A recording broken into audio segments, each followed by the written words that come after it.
We've got some fresh new young talent doing some things that I know you haven't heard before. 1, 2, 3, listen.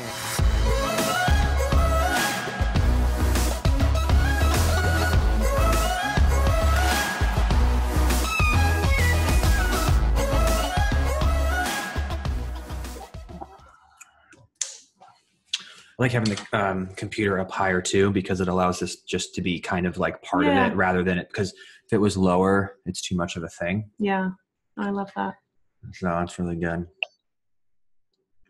Hi, what's going on, girl? How are you? Thank you so much for having me. I appreciate this so much. Yes, girl. Thank you for your time. It's so cool to meet you. Officially meet. I'm Alyssa. And Freddie. Hi guys, I feel like I know you because I've stalked you. So Good.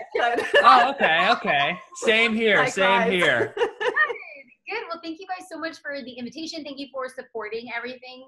Alyssa, thank you for the shout out, for doing the challenge. I mean, all of it is synergistic. So thank you. Yes. And I have to tell you, so many people reached out to me. They're like, I'm loving this challenge. This is so amazing. So it was a really perfect fit. Thank you. Thanks, guys. And congrats on this podcast and doing all the creative stuff. Thank you so much. I know we definitely, I know you have a heart out, so we definitely can jump in if you're good. Ready to rock? I like that, Alyssa. Yes, get to it. Yes. Get it done, right? That's what I'm all about. Well, perfect. Let's hop right into it, guys. Welcome to the Freddie and Alyssa show. As always, I'm your host, Alyssa Tabbitt. And Freddie Smith. And today, you guys, we have a powerhouse of a woman. Oh my goodness. Wait until you guys hear her story. Not only has she had so much success as a wildly successful photographer, but she also is a social media guru. So without further ado, help me welcome the one, the only Miss Jasmine Star. Hi, thank you guys so much for having me. Legitimately, I'm so excited. I know this is going to be good. I feel it in my bones. Yes. Yeah. I love that. Well, it's kind of crazy because I actually found you and your journey maybe about a year and a half ago, and I fell in love with your social media. And I was like, this girl's got something that I want. So I started stalking, I started following, and I'm so excited to get into everything that you do and your message and what you share with the world. But more so, I love your story. I think you're the epitome of never, giving up, chasing your dreams, following what you're meant to do. Because in 2006, you dropped out of law school, correct? I did. And you bought your first camera in 2006. Am I right?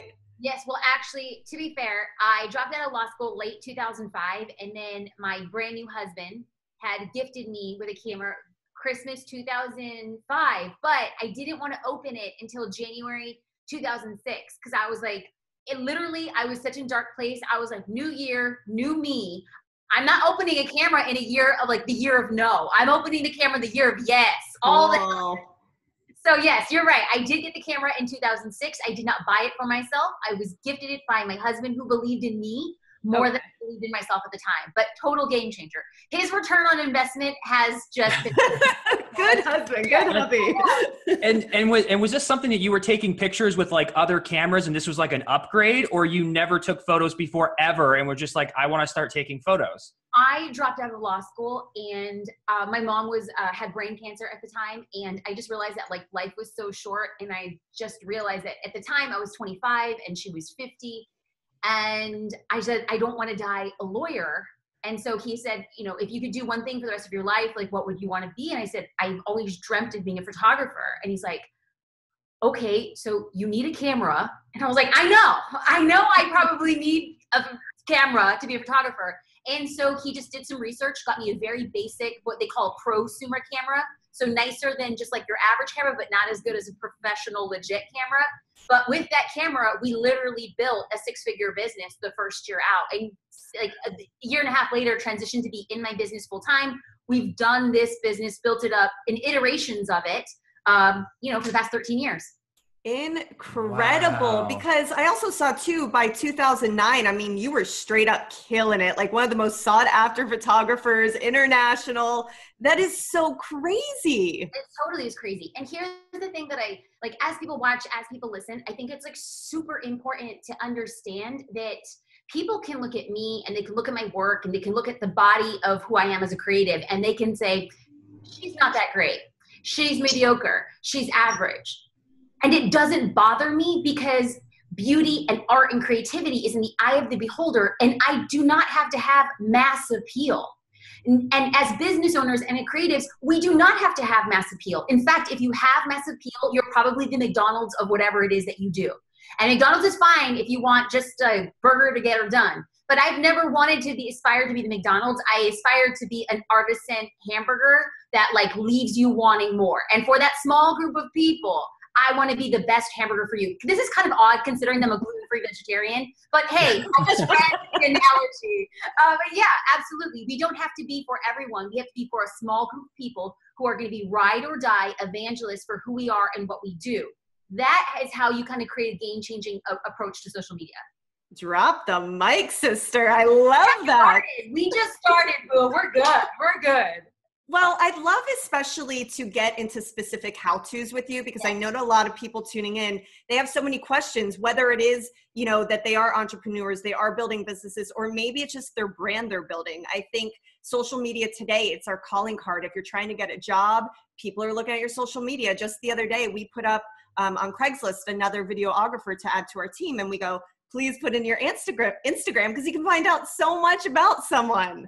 Yes. So I'm curious for you, first and foremost, what do you think about the default picture? Like, what is the perfect photo to put up for first impressions? You mean for like your bio photo? Yeah. Oh, great. Let's talk about like 3 practicals, because the thing that I really want to stay away from, and if I get too like esoteric and heady and like nebulous about how we talk about social media, let's bring it down. Like after, I want people like as they're driving to be taking notes like in their phone, pull over. We need everybody. Right. Yes. But if you're listening at work and you don't want your boss to hear and you're in your cubicle, bring out a notepad. Let's get down to business. So number 1, studies have shown that eye contact in bio photos work really well. So if you're wearing sunglasses, like you gotta be either a really famous actor or a fashion blogger to kind of pull that off. Other than that, looking straight into the camera is great. It's also inviting because people, human to human interaction, let's go back to caveman days. We judge other people by whether or not we resonate with them. And the best way we do that are through the window. I said through the windows, through your eyes, which are the windows of your soul. Yes. So that. Also, studies have shown that natural light works best in conveying how somebody's going to judge you. So if you have like a bunch of flash, you know, or you're in a dark space, it doesn't look as inviting. And also closer up photos work better than say full body. So anything half body or perhaps from the collarbone, chest bone up work best. People want to look at you and know, especially as you scroll through your feed, if you have a full body, they're seeing less of you, so you become less identifiable. It's actually interesting. So I kind of nailed that by accident. Mine's like a headshot. Yours is a full body right now. It's, yeah, mine's naughty. I will say, there are the 1%ers who can get away with things because they've developed it as part of their brand. And I'm not saying necessarily that, I'm not saying that to be nice or polite. I'm just saying that there are a few people that kind of like push the edges and fringes because they say like, I want to look different. I want to do that. But generally speaking, for those of us who reside in the not cool genre of Instagram, I'm raising both my hands right here. My girl. We gotta do the torso up thing. That it works better for us. I love that. Well, your Instagram itself is so stunning. Everyone check it out at Jasmine Star. It's beautiful. I mean, obviously you're a photographer, you have an eye, but do you put in specific amount of time every week to create this content? What's your schedule like with that? Well, I think it's, I do planning on like a monthly basis. Because the thing that I've noticed again and again when it comes with people who either want to build a personal brand or build a business using social media is that, myself included, I got to a point specifically like in 2014, 2015, where I was just like, I don't feel like I have photos to post on social media. And that's pretty ironic considering that I'm a photographer. I had a lot of like jobs that I was commissioned for, but I really wasn't focused on building like a personal brand. And so I would scroll with my phone and be like, okay, what today? And so I realized that when I like put a stake in the ground in 2016 and I said, I see other people making money on Instagram. I see other people building a business on Instagram and I'm perfectly suited to do that. And I'm a hot mess. Like I need to make a decision and say, how is this really going to work? What do I want to put out that visually represents who I am and what I do as an entrepreneur? And so I really had to sit down and plan. So I planned for the month. Now, before people hear this and think that that's overwhelming, like how am I going to plan for the month? Let's divide it out into what I call categories. Categories are things that represent yourself or your business, but you're not selling yourself or your business. So let's break this down into an example. I talk about my dog. My dog is one of my categories. I am not a pet breeder. I am not a clothes retailer. I'm not a dog walker. But I could talk about my dog in relation to my business. Like I joke that he's my CEO. I joke that he's the person that gets me outside of the house because I'm working so much. So I am technically talking about work, but what am I really talking about? My dog. Another category for me is coffee. Coffee is a category. I don't sell coffee. I don't make coffee. I just drink coffee. But coffee is dressed up as like productivity talks. What am I doing? How am I functioning throughout the day? How does this spawn creativity? So I suggest people have around 9 to 12 categories. So why 9 to 12? Well, as you look at your Instagram grid, you look at 9 to 12 photos at a time. So every 9 to 12 photos, you will see a photo of my dog. Every 9 to 12 photos, you will see a cup of coffee. Every 9 to 12 photos, you will see rotating categories so that people identified, I know what she is, I know she's about, and she's not always a sales pitch. So let's back this up to planning for a month. If I have, say, 10 categories, and if I want to post once a day for 30 days, that I'm going to have 3 photos in each of my 10 categories. So now at the beginning of the month, I'm like, oh, I just need to make sure that I take at least 3 photos of coffee this month. Well, I'm going to be at brunch in 2 weeks with friends. Got that. A picture of my dog. Well, we go on the walks, we go to the beach, whatever the case may be. And I think that, so for instance, today, as we're recording, I spoke at an entrepreneur event in the morning. But as I sat down to plan my content for the month, I said, take a photo of myself at the event, which I did, and I'll post right after we're done recording. So when you have a plan to know where you're going, you're less intimidated. And in the back of your mind, you're like, okay, as long as I got the one photo at the event, I'm good. And I think that becomes a game changer because when you have a plan and a strategy, you then know how to show up on Instagram and even on Facebook. Well, what's crazy too is when I first found you, I did your 7-day challenge, which basically is on Instagram. You're getting out there. You kind of guide a great community of people, by the way. Obviously, it's a reflection of you, but wonderful community of people. And it's a photo a day, and you kind of guide us with captions, what to say, what kind of photo to put up. And I remember before I kind of ever figured out what I was doing on Instagram, I saw you have something called Social Curator. You still have that, correct? Yes. Yes. Can you explain that? Because I definitely did it and I loved it. And it just opened my mind to everything I know about Instagram today, honestly. Thank you. Well, one, I wasn't expecting to talk about this, but thank you because I do think it's like a value add. So Social Curator is a social media membership that is intended to save time. So all the time that you sit down and as you build your personal business, as your personal brand or a business, you sometimes think, when am I going to have time to shoot things that I could put out on Instagram? Or I'm not a good photographer. Or sometimes people say, I'm really creative, but I don't know how to write captions. Like, I don't know how to get people talking back to me. And so I started seeing this pattern with entrepreneurs, with business owners, people who are just trying to grow on Instagram. And so every month on the first of the month, we send you like a bundle. We send you 30 stock photos. We send you 15 caption templates. These are all engaging captions that get people talking back to you. And then a monthly social media marketing plan. So for $25 a month, we have people coming in and getting a whole bundle. So let's just say you're like, I'm just not creative. I'm so busy. I'm going to be on vacation, but I really want to be on social media. The photos are not industry specific. Like, we don't have like a niche for real estate agents and then for actors and fashion bloggers, but the time theme is lifestyle inspired photos. Because on social media, like if you're an actor, you're probably really good at posting your headshots and talk about auditions. And if you're a real estate agent, you're probably really good at sharing postings and what you're doing in your business. But then all that becomes is a commercial. And who wants to engage with a commercial? Who wants to connect with a commercial? Who wants to talk back to a commercial? And the answer is nobody. Now, what we connect with on social media are social components of what we do and who we are. So things like, what are you doing this weekend? What are your holiday traditions? What's your favorite drink? Today's National Donut Day. And so when you're looking for conversation starters, social starters, conversations that get people to know you, you can go into those archives, pull beautifully curated images, and then post them on Instagram or Facebook just to get the conversation going and help you kind of save time every month.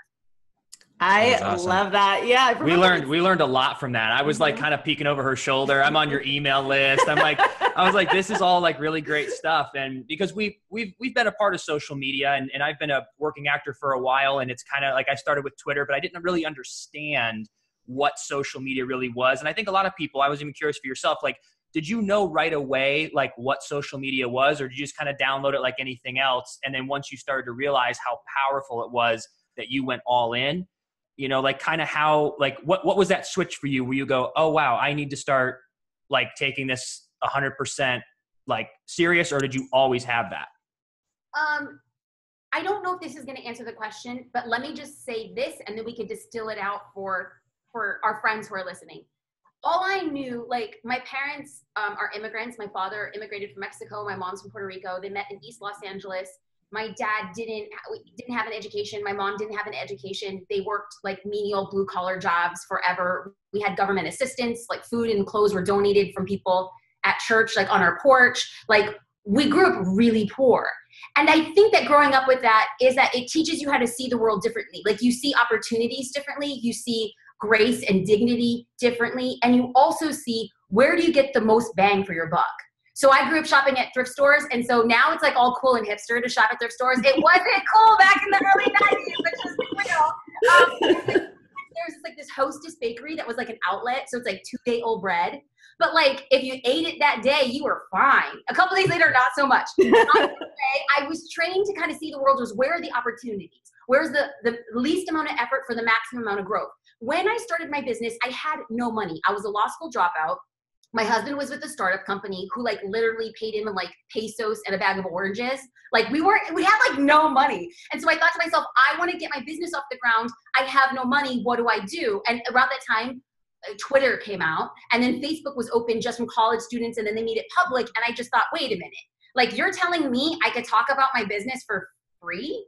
Like, that's what you're telling me? So I was just like, great. I started blogging. I started writing about who I was, my journey, like literally became an online diary. And that's when I understood something clicked for me. I was like, oh, people care less that I'm like this amazing photographer. Because when I first started, I was terrible, like horrific.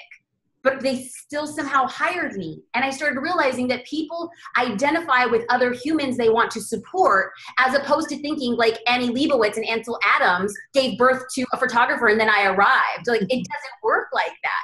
And so that's when it clicked for me. So anytime there's a different iteration of social media where you go for undervalued attention, I'm there. That is awesome. Because that's what I feel like what's been happening with us is that we've just been so transparent. We do stories. We have the podcast, like we're putting out content all the time, and people are really getting to know us more. And that's when, even for me, like those who put out them in their everyday life, doing goofy things, also doing professional things, like crushing it, adding value, like all these amazing things, you really get to know the person. And I'm so drawn to this community, like following someone like yourself and getting to know you, and just all these people in this community are giving so much knowledge for people to have a better life. And I just feel honored to, I feel like we're still in the back, like watching it all happen, but we just are taking notes and wanting to learn from the best so we can really make a positive impact and be that voice that is changing people's, mindsets, that's leaving them with an open mind, leaving them when the podcast is over going, I never thought about that before. Maybe I should do this or that. And it's just a really good feeling. So you're such a pioneer, and this is like super cool. And I just want to jump like, but I should say that when you say, oh, I'm watching from the back, I want to first validate, and like, I love that sense of humility. And I think it comes from such a real place. But when I hear that, I'm just like, homie, I'm in the back with you. Oh, your stage. You know what I'm saying? So it's like the perspective shift is that we always feel like we're in the back of the theater. But like, let's be real. If we take a step back and be like, you know what? We are wherever we place ourselves in our mind. So if we choose to sit in the back in like the mezzanine, fine. But like, if we choose to believe we're sitting in the orchestra right behind the conductor, okay. It's a matter of like mindset shift. So instead of saying we're in the back, we're going to say in this moment, we're all sitting in the orchestra. We have to know what's going on, and we're going to be called up on stage like any minute. We'll just say that. Exactly. I love that. Well, were you going into something else? I was going to, I've been, ever since you mentioned about being in law school and dropping out and pivoting over to that, I was just curious, like, did you take, like, was your college experience beneficial? Like, do you use skills that you learned in college or learned about the law that is improving your life today? The answer is no. It's just like a big fat no. But I will say the things that I learned there shape me into the human that I am. Like, I wouldn't be who I am had I not gone through that experience. Like, if you're asking if I use the Pythagorean theorem on a daily basis, the answer is no. If you're asking if I apply the marketing, like, things that I learned, you know, in the early 2000s, like, no, they're outdated. They totally don't apply. Even accounting principles, like basic things like LIFO and FIFO, never have to use because I have an accountant. Like, so Yeah. those types of things, no. But I will say that when you grow up, like, when you grow up in the ghetto, you don't understand how big the world is. So I have a twin sister, and both she and I earned full ride academic scholarships. And we ended up, our family, we chose where we went to college based on how much financial aid we got. And then my sister and I both got the most financial aid at the same college. And we were like, how? Like, how is this happening? Like, no, we're supposed to go to school away from each other. We ended up going to the same school. And I think that what I learned there was that people get monthly stipends from their parents. Like, they get a car bought for them. They go to Aspen in the winter. They play this thing that I never knew existed called lacrosse. I was like, why are these guys playing this on the field? Like, what is this Navajo Indian sport I see? No idea. It's like, what I learned there was how to think bigger, how to act bigger. It was there at like school because they would kind of like corral like first generation college students. Like, we would go to these seminars on how to eat a formal dinner. Like, I learned how, like, the different kinds of forks and spoons. So to me, I would pay 10 times. Well, I didn't actually pay to go to college, but had I paid, I would have paid 10 times, because those experiences teach you how to navigate and how to shift socioeconomic barriers, and they prepared me for who I am today. So, you know, I don't have any children yet, God willing, it'll happen. But if my daughter, I really want a girl. Who am I kidding? I want a girl. If my daughter says, I don't want to go to college, I will be fine. Cool. You find a way, you hustle, you have your responsibilities. But if she says she does, I'll be just as fine. As long as you know where you want to go. I know that what you're going to learn in college, you will not apply, but who you become there will be a game changer.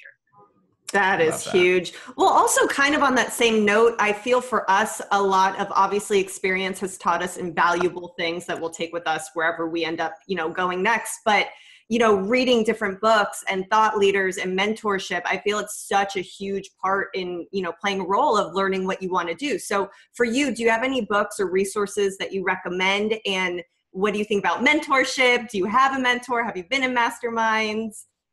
Yes. And I think the thing is, I look back at my business and I don't have regrets. I do have times where I look back and be like, man, you could have done something differently. But had I done something differently, then I don't know if it would have brought me to where I am today. So it's neither here nor there. But what I can say is I wish somebody had sat me down and said, start investing in yourself. I was so worried about investing in my business that I didn't give the permission to invest in myself. And myself was the business, but I couldn't differentiate between the two. It took me about 12 years after having a very successful business to invest in myself. And that was the first time I decided to invest in a mastermind. And I had never even heard of the word mastermind. I didn't even know what it was. I just thought of like Pinky and the Brain, Animaniacs. It's like, we're a mastermind. And I was like, what is this? So I kind of just was on the internet looking for, I was like, I think I need group coaching. I don't know what this is. Found this mastermind, never heard of it. And I was like, okay, I'm signing up. I applied. I didn't think I would make it in. I made it in. And then when they showed me the price tag, I was like, oh, I think you have 2 extra zeros on this. There's a typo. You forgot the decimal point. And like, no, it wasn't. And I literally lost my mind. I was like, these people think that they're crazy if I'm going to pay that amount to be part of this group.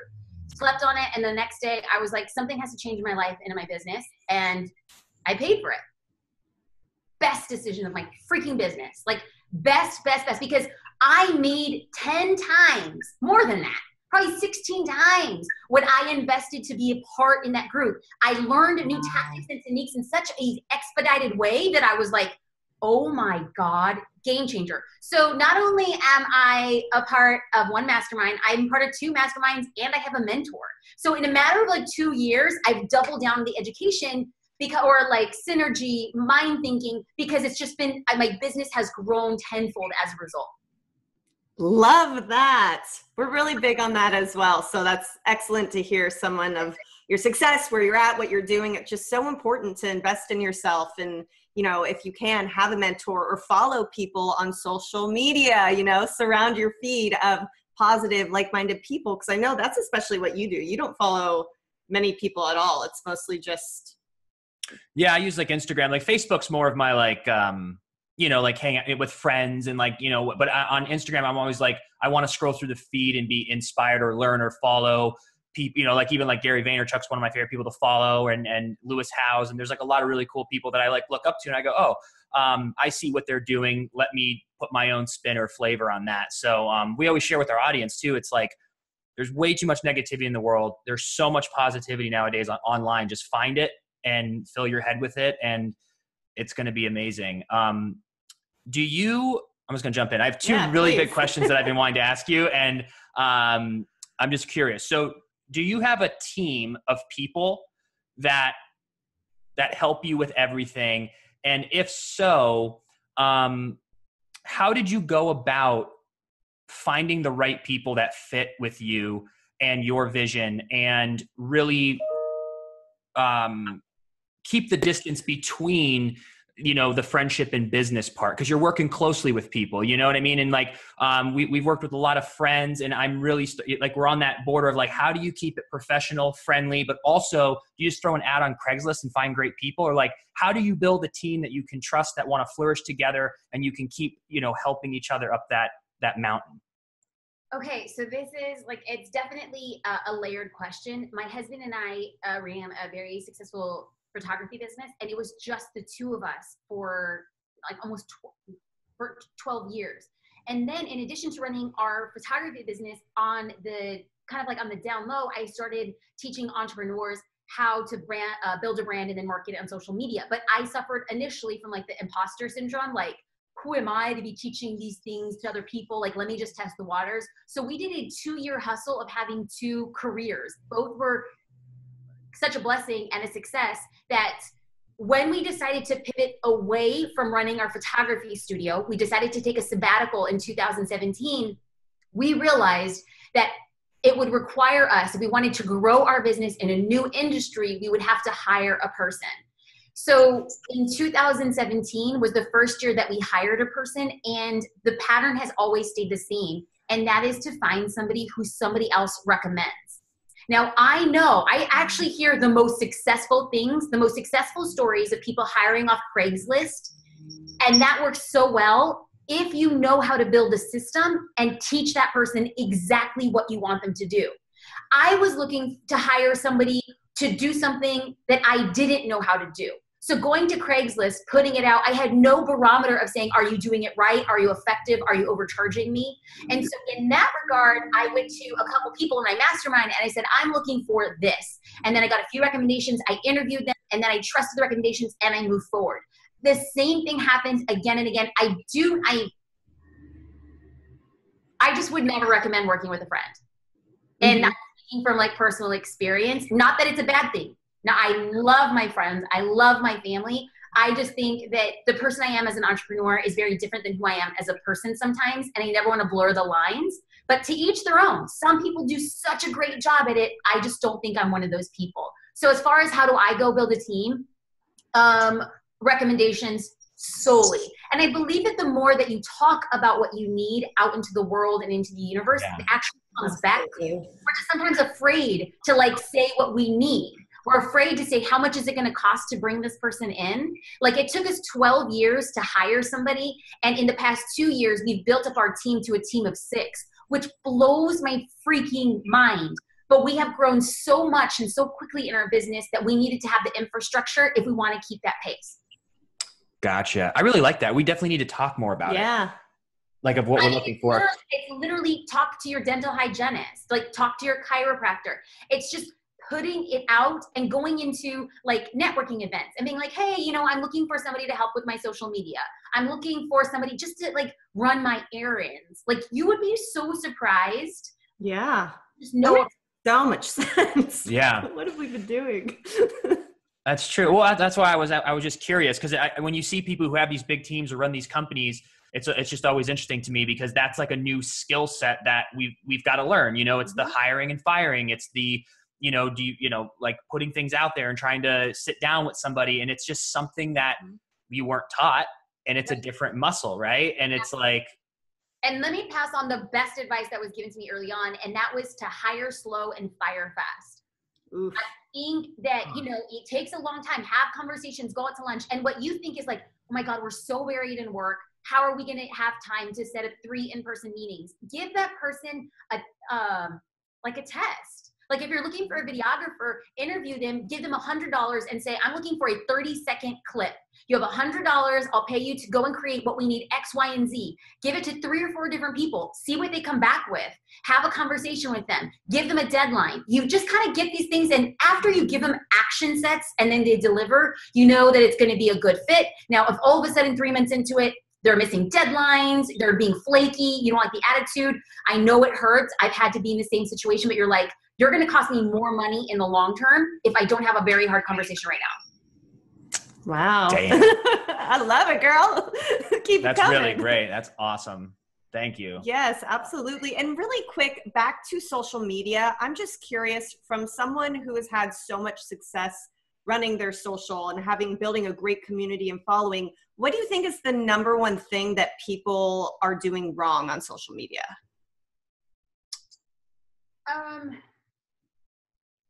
Well, the knee-jerk standard response that I can apply like across the board would be that the posts are all like a call to action.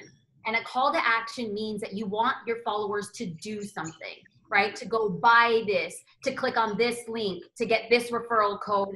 I'm an affiliate, sign up for my newsletter, buy these shoes, look at this necklace, and then it becomes extraordinarily rote.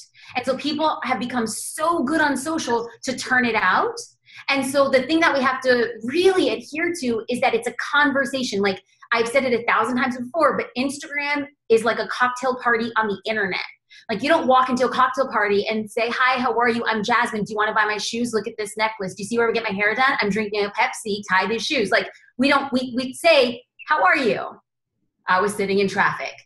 Can I get you a drink? Far before we get into any asks of anybody at a cocktail party, you're asking about them.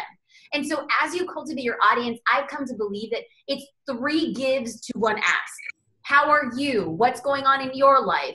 Answer this question. I need a recommendation. What do you think about this poll? What kind of person are you? Morning time, nighttime. You're starting conversations so that and then when you start the conversations, you respond to the conversations. I'm talking about responding to comments as quickly as and efficiently as possible, responding to every DM, responding to other people in hashtags, making sure that you are present and totally fulfilled, because when they believe that there is a real person on the other side of the phone, when it comes time for you to say, sign up for my newsletter, they know you. They don't think it's like a business gimmick. They think that you're going to respond to their email. They think that you're going to help them build their business. You think that the shoes that you are promoting are going to be the best shoes for them because they like you. It's not about your business. Wow. And so obviously the algorithm keeps changing, and there's nothing anyone can do about it. We even got your amazing email that was explaining everything you learned about it.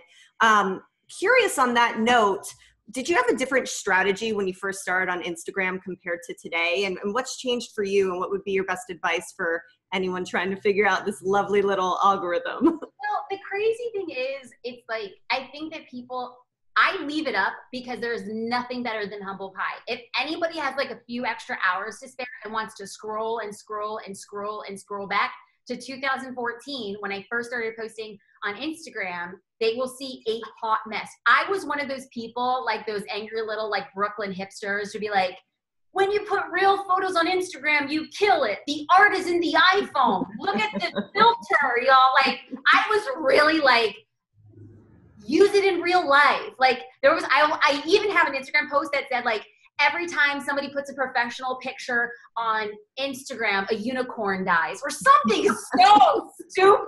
Like, what the heck was I thinking? Anyway, so that was my quote unquote strategy, which was a strategy. And I think that I was using it as a form to document my life, which would be great and perfect if it was a personal account. But I was trying to run a business. And when you're trying to run a business, you have to understand that as you use it publicly, it becomes an extension of your brand. And what is a brand? Seth Godin describes a brand as a series of expectations, memories, stories that taken together account for one consumer's decision to choose one business over another. So what kind of experience are people having on Instagram with me? Do they really care that I'm at like a Taylor Swift concert with a really dark, terrible photo inside Staples Center? Probably not. Do they care about how I am learning lessons along the way? Maybe something that I learned from Taylor Swift at a different point in time and the picture is much nicer? Probably. Because as we run a business and build a personal brand on Instagram, we have to understand that it's not about us. It's about how we empower our followers, period. And as you build an experience, you're doing three main things in your business. You are either, just one, you are either empowering them, you're either helping them, or you are diminishing a fear.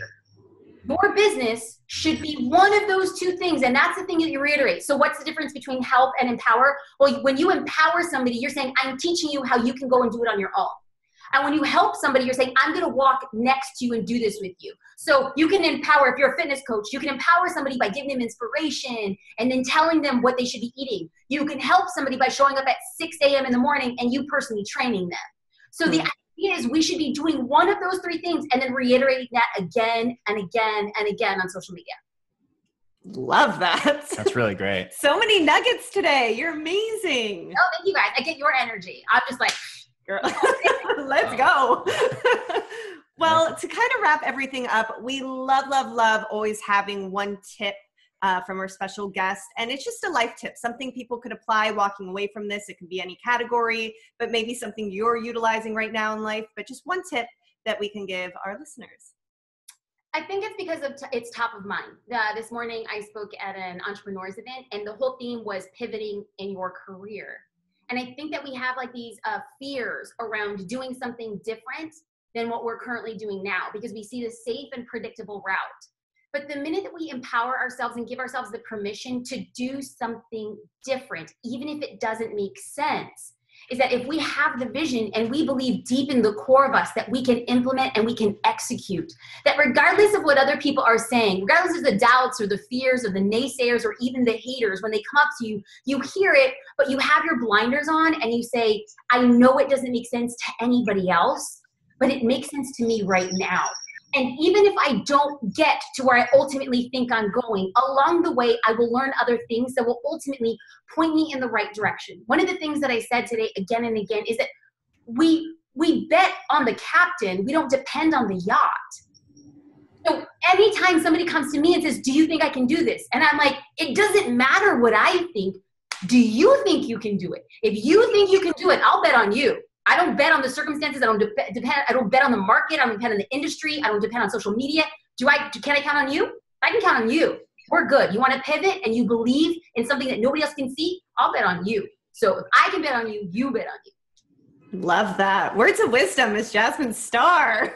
Giving so many nuggets today. Our audience is going to absolutely love you. We appreciate your time so much for coming on here and filling us with knowledge in our audience. So you guys are awesome. You guys are prepared. You guys have great lighting. You guys have a dog in your lap. Get out of town. Every week, y'all. We can do this every week. Thank you guys. Seriously, you guys are awesome. You guys are awesome. Thank you so much. You. Likewise. Well, it was so wonderful and lovely to have you on. Thank you so, so, so much. Enjoy the rest of your week. Thank you. Thanks, guys. All right. Take care. Bye.